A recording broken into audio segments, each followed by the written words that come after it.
before I get going, I've been living with this text for quite a while. And just hearing it read is so powerful. That's one of the reasons we come to church. We come to a community and hear the word proclaimed. There's something about Joshua for reading that.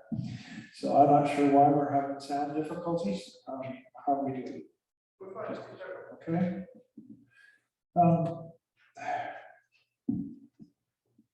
I'll tell you a story, just a true story. We tried to help him. He lived right next door to the church that I served for a number of years. And the house was a wreck. There was an old beaten up cars, plural, a dishwasher or a laundry tub on the front of the house porch. It was pretty run down. It was never cut. He drank. Rumors were that he didn't treat his wife very well, or his children. And we, the church, tried to help him. Well, we really did. We invited his wife to a women's group. It never really took. I know once we paid for 2 of the kids to go to summer camp. We, the church, we said, look, why don't we just send your kids to camp? It's not as though we didn't try. Anyway, he never really took to the faith community where we were.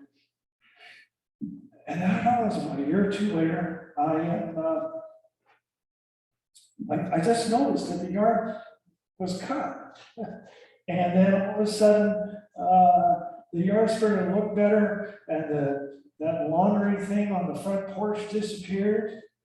And it was gradual, and I just kind of saw that. I don't know what's going on. It's good news as far as I'm concerned. That's fine. Then one day I'm walking downtown, and I see the guy because I know him. And his name neutral. I made up a name for here. Tom. I almost didn't recognize him.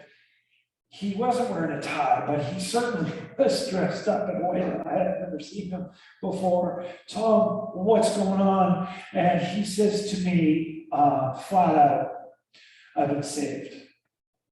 It's really happened. Been saved. And I kind of saved from what? Being a cynical guy. No, saved from what? And he said, I've been saved from hell. I won't ever forget it. I'm saved from hell. I was saved from the hell I put my family through. I'm saved from the darkness of my life. It's been turned around, and I went, wow, like, how did that happen?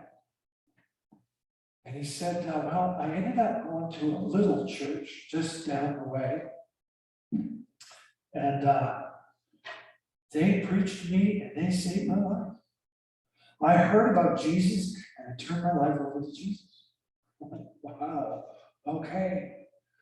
And then he almost felt sorry for me, and I remember putting his hand on my shoulder. He said, don't worry, Pastor, it's okay. You folk were just too nice. You were just too proper, and you were handing out aspirins. And I needed severe chemotherapy. And that's what that little church gave me. And I said, how did it happen? You know, did you do 12 step? Did you, what happened? He said, it was Jesus. I don't know how it happened, he said. I don't know how it happened. It just happened.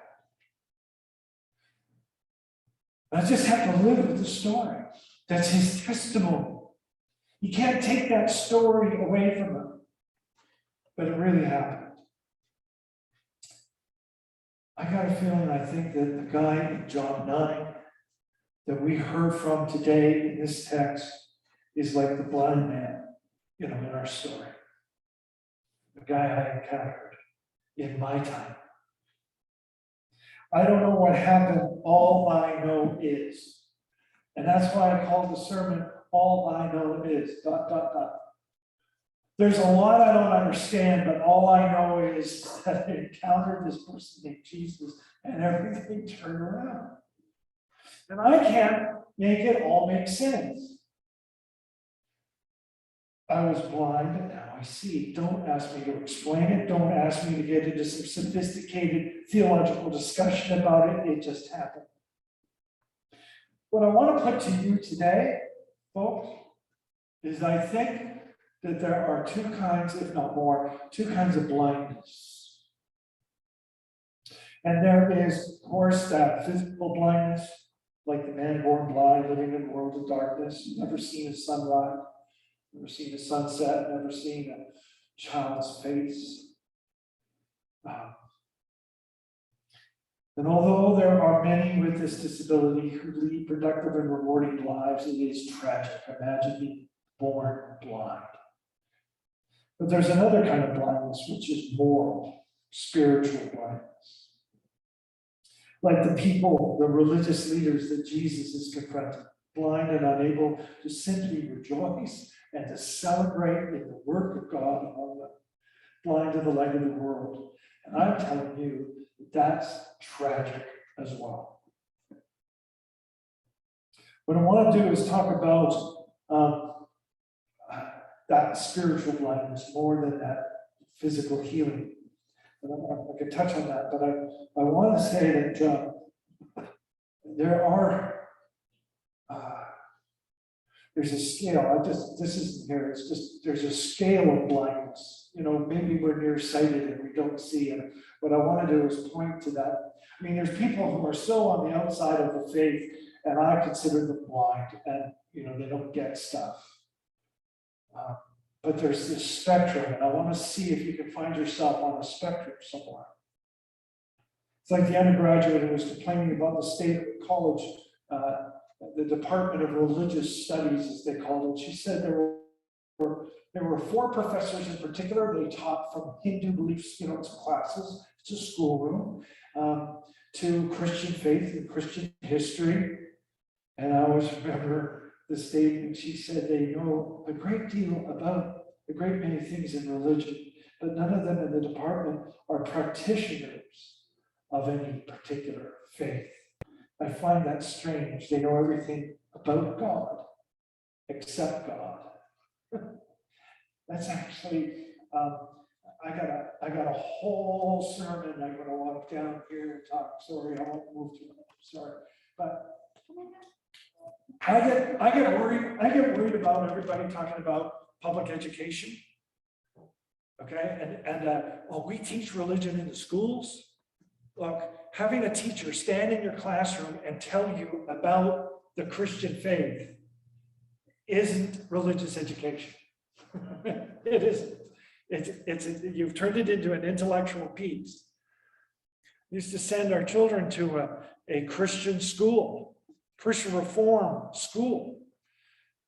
And I've always been impressed by them because the faith got taught in the English class, in the history class. It wasn't just a religion class. When you're studying history, if someone isn't when you're being taught, how many got taught the French Revolution in school? Put up your hand. Maybe you went to sleep during that class. French Revolution, 1789. If the teacher does not integrate the religious and faith components of what was going on in 1789, then you're not getting taught French Revolution correctly, is my contention. And that's what I just quoted is about the girl who sees that the faculty, that they know a lot about God, but they don't know God. See, so there's that kind of blindness that's out there. And that's easy to cite, and I get that. But what I want you to consider today is that this isn't just some Bible history lesson. Not only does God heal, and I have seen healings in my ministries over the years that have been incredible and have shaken me, and I've also seen disappointments. So we have to deal with that one. But the point is, I believe God still heals. Today we're going to be praying for someone.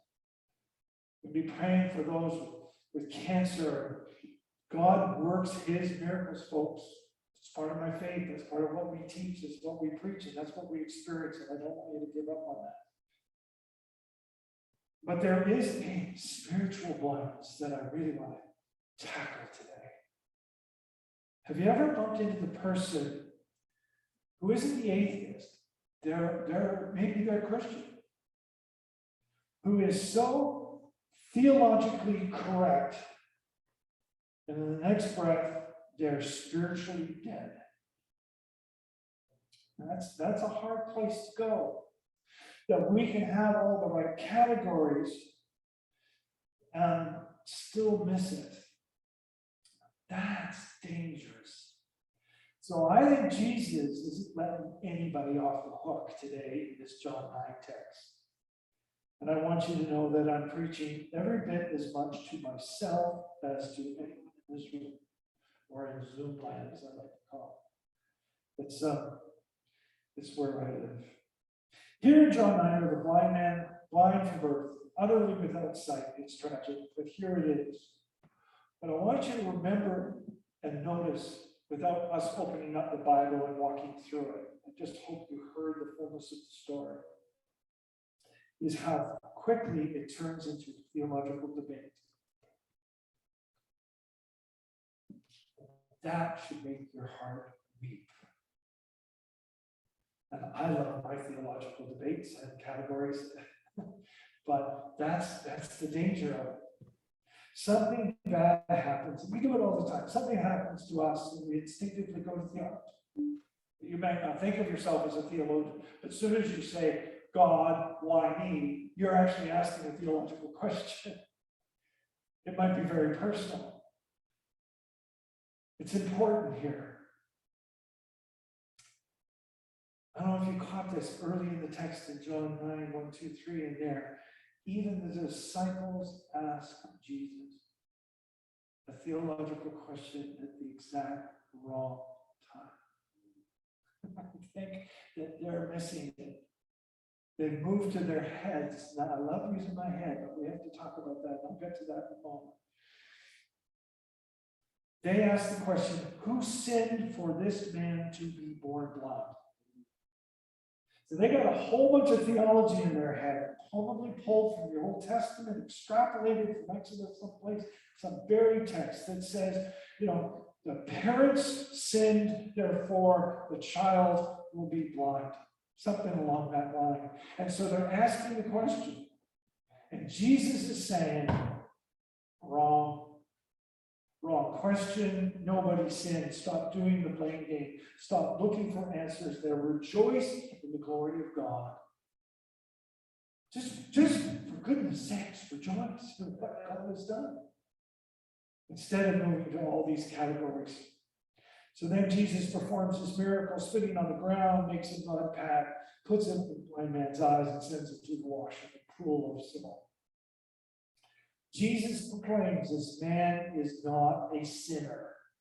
It's important. Now, I do a forum following church time, and if you want to ask questions, by all means, because I cannot unpack the fullness of this, there's just too much going on. But Jesus says this man's not a sinner, but this is an opportunity for God to reveal his glory. And he's asking, why can't you just rejoice? Sadly, the disciples are a little blind as well. Maybe they're not purely blind, maybe they're just nearsighted. I know all about that. But we get. I got to speak about myself, something I'm not proud of, and we talk about it. I want to spend a lot of time on it. But I've been a Christian a long time. And I look at my life, and in my desire to please God, I had to make sure my theological categories were correct. I believe in my own life, I began as a Christian to lose that first joy. I've been a Christian so long, I started to lose that first wonder and joy. It started to get a little brittle. It's the only word I want to use. Maybe a little legalistic, a little bit narrow. My heart was in it to say, because I don't want to just please God. I've got to have it all worked out. I started to realize there weren't those living waters flowing from me all the time that we talked about last week. We ask questions. And I feel as guilty as the disciples. Who sinned, this man or his parents? And now it's a hugely important theological question. Indeed, sometimes our sin is the source of our infirmities. Okay? Sometimes it is. It's one of the reasons we repent. We say, Lord, forgive us our sins. And then God starts to work in us miraculously. But not always. Sometimes bad things just happen. And this man did not sin, or his parents. Don't make that equation. Just rejoice. And sadly, the religious elites are every bit as blind in their refusal to acknowledge the Messiah is in their very midst. They are people living today who do exactly the same thing. Miraculous things happen, and they just don't want to believe. For to believe may, in fact, make you have to rethink your entire worldview. Last week, I shared some conversion stuff about others, and I just want to share with you about my conversion and how that, just a little piece, and how that is reflected in today's text. I'm in my early 20s, and I've started coming to a church. I'm obviously seeking God, but I'm unaware that I'm seeking God. If someone asks, oh, going to church, don't know why, I want to meet a girl. I don't know, I'm just going to go to church. And so I went to church. And then I got invited to a wedding.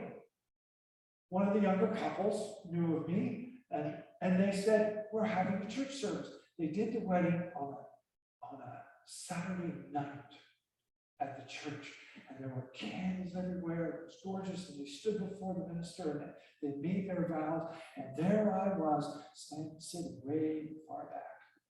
And as I was kind of amazed that, I got invited to the wedding, so I showed up. Didn't get invited to the reception, which is fine. I got invited to the wedding, so I went to the wedding, and I was so struck by the authenticity and the love in the room.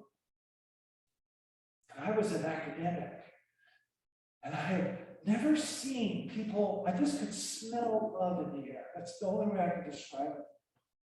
There was something different about these people. I went home, turned on the stereo, and I started to listen to Billy Joel sing about honesty and that whole song, and I just went, I'm not even being honest with myself.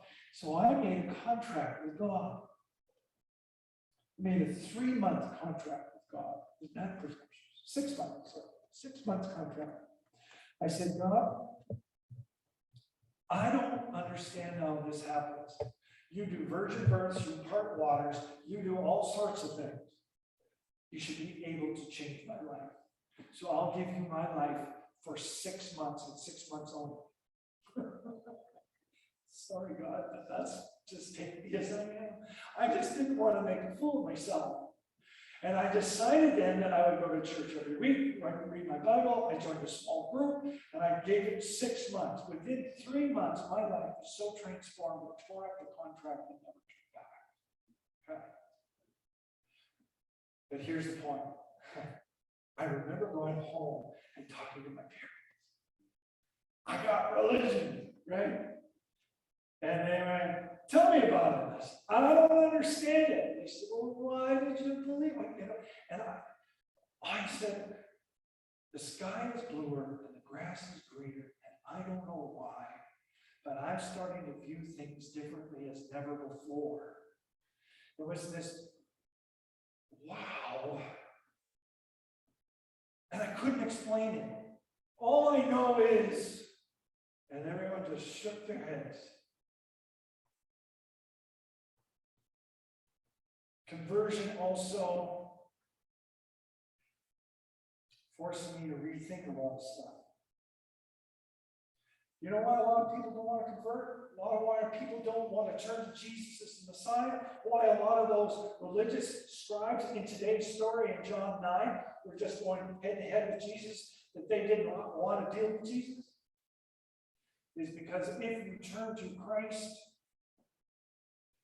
it'll make you rework your entire world view. And that's a lot of work. Trust me, my friends, because Christianity is not easy. Do not join this group unless you're serious about it. I mean it. but then he empowers you to do it. But I'm saying there's no walk like it. I do it because I believe it's the truth, but I'm not saying it's because it's easy, but boy, it's so rewarding because you're walking in truth.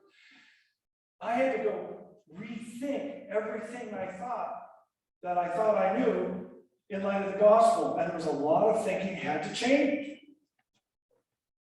A lot of people don't want change. Do you know what I think this Christianity offers is a transformed life. And most people don't want their lives transformed. Sit on that one. Argue the point with me. I don't think everybody wants transformation. I think we want relief. Give me relief just for the day. But don't ask me to change my behavior, my worldview, my thinking. But once you do, this Christianity will shape you and change you like nothing else. I think that's profound. I don't think we want to change. The religious elite were concerned about their theological categories more than about the truth of the transforming experiences the blind man had had. They also, in our Christian lives, it's not just about me and Jesus. The way I walk can create problems with other people around me. There's a ripple effect. Here's an example. In the story, the parents of the blind man are fearful and intimidated, and they basically turn their back on their son. That's what's going on in that text. The religious elite have created so much fear that people are afraid to encounter the truth. That's why how we live matters so much. Does kindness come out of your soul? Or endless theological categories. The parents in the text, they just say, go ask him, he's of age. But they're afraid. So there's some people who do not turn to Christianity because they're afraid. What I'm asking you to do is create such a love environment that a person can move to faith. I experienced in that church way back in the 1970s somewhere, a love community. And that love changed and transformed me and others. I worry that we can become so theologically correct that we can become spiritually blind. And so I'm speaking to those of us who've been Christians a long time. The Spirit informs the mind, not the other way around. I have a friend who taught at a seminary several years ago. He told me a story about a difficult experience he had. The furnace in his rectory had malfunctioned. Someone came to check it out. The furnace got a clean bill of health, but it was not in good order as things turned out. It's a Saturday morning. He said he woke up and he tried to get out of bed, and he couldn't get out of bed. He wasn't fully awake. He thought he was just tired from the night before. So he went back to sleep. He woke up later in a stupor, looked at the alarm clock. It was almost noon. He couldn't get out of bed. His head was throbbing. He could not move. He just couldn't get up, and so he fell back into bed. And at some moment, he said, a small child, dressed in white, was standing at the end of his bed. And he looked at the child and he said to himself, how did that child get into my bedroom? That's weird. I don't understand. And the child gestured toward him, pointing him to the door. And she said something like, you must get up and get out, or you will never get out. By his own testimony, he crawled out of bed because of that vision. He did not understand it. And he crawled out of the house onto the front porch. And he lived because furnace people came back and the house was full of carpet. monoxide. If he had not received that vision, he would have died. That's his testimony. He was a theological professor. I said to him, I wouldn't be telling a lot of people this story. I don't know. It just seemed too weird. My categories were not working well. I didn't like it. That's not how things happen. And he said to me, I don't know. But all I know is this. If that vision had not come to me, I would not have got out of my house and I would have been dead. And I believe it was an angel. I believe it was a gift from God that pulled me out. I don't know what to do with it. I don't know all the theological categories. I don't have a bunch of categories on how angels work or if even angels exist. All I know is I'm alive, and by the grace of God, that vision happened.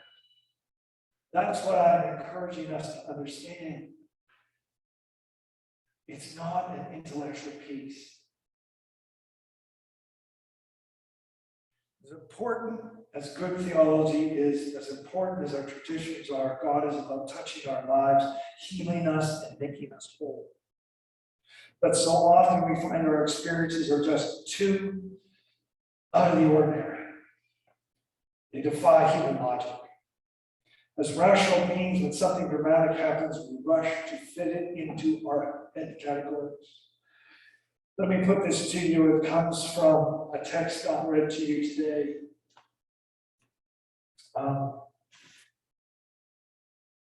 It's Galatians 5. What's the fruit of the Spirit? Love, joy, peace, patience, kindness, long-suffering. Okay? Self-control. These are the things of the Spirit. I am saying to you, be careful of moving to your mind first. I am all about using your mind, but our Christian walk is a spirit realm walk, and it is the fruit of the Spirit. And here's my contention: without the Spirit of God, and you just use your mind, you're sunk, you won't make it, and you'll end up in a ditch. That's my belief. It is the Spirit of God that touches us, and the heart begins to change. Open the eyes of my heart, we were seeing. That's not just make up stuff. It's here. Oh, and it sounds so anti-intellectual. I will grind us intellectually if you want to a fault. But the point is that the Spirit of God starts to change your thinking by the renewal of your mind. How do you renew your mind? It's a spirit work. It is not an intellectual work. The intellect follows the Spirit. I don't know how it works. Rejoice, glorify God, worship God, enjoy His presence forever. I'm going to wrap this up. Friends, there is physical blindness, there is healing, but there is obvious secular blindness. But if this story has any deeper truth, it can speak to us. Even spiritually mature as we can be blind from time to time, we must be careful not to become so theologically correct that we become spiritually dead. I leave you with this last story. A great Christian writer named Brennan Manning, telling the story of a recent convert to Jesus who was approached by an unbelieving friend. I read this in a book. I just think that. He says, so you've been converted to Christ? Yes, says the man. Then you must know a great deal about him. Tell me, what country was he born in? And I said, I don't know. What was his age when he died? I don't know. How many sermons did he preach? I don't know. You certainly know very little for a man who claims to be converted to Christ. You are right, and I am ashamed at how little I know about him, but this I know for sure. 3 years ago, I was a drunkard, I was in debt, my family was falling to pieces, they dreaded the sight of me. But now I have given up drink, We are out of debt. Ours is a happy home. My children eagerly await my return home each evening. All this Christ has done for me. This much I know of Christ. That's all you need to know. It's miraculous. I don't know where you are in your journey. Maybe you're seeking and wondering whether to take that step of faith. I can tell you it's the best step you will ever take in your life. Will it be easy? Not necessarily. I didn't say it would be easy. Just saying it's true. And the other thing is that maybe you've been a Christian a long time. And you value your theological acumen. You recognize how important it is to speak truth. Careful that you're not getting brittle. Careful. Make sure that love is what transforms us. For I may have the mind of Christ, and I may know all things. But I know that if it not be by love,